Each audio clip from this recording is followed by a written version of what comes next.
సుమాంజలి నేటి బాలరే రేపటి పౌరులు కాబట్టి వారిని ఉన్నతమైన వ్యక్తులుగా తీర్చిదిద్దాలంటే కెరీర్ గైడెన్స్ అనేది చాలా ముఖ్యమైనది.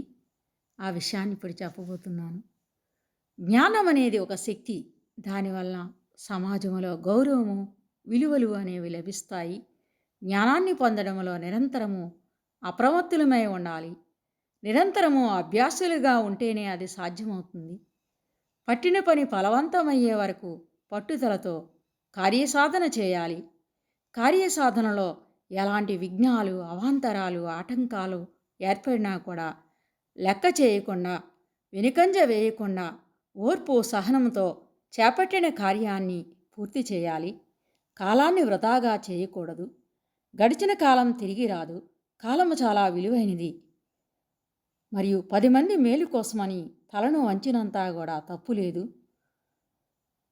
పరువు పోయినా ఆ విషయంలో మనం లెక్క చేయరాదు. కానీ ఆత్మసాక్షిని విడిచి అల్పును పొగడి ముప్పు కొరకు తపన పొందడం అనేది ఒప్పు కాదు. సమస్త జీవకోటి పట్ల భూతదయ కలిగి ఉండాలి. శరణన్న వారిని దీనుల్ని ఆదుకోవాలి. సోమరతనము, యామరపాటు లేకుండా ఉండాలి. మృదు స్వభావము, వినయము, సత్యము, దయ, దానము, ధర్మాన్ని పాటించడం వంటి మంచి గుణాలను కలిగి ఉండాలి. అదేవిధముగా అసూయ, మాత్సర్యము, ఈర్ష్య, కోపము వంటి దుర్గుణాలకు ఎట్టి పరిస్థితుల్లో కూడా తావు ఇవ్వకూడదు. తల్లిదండ్రులు, గురువుల పట్ల నిశ్చల భక్తి కలిగి ఉండాలి.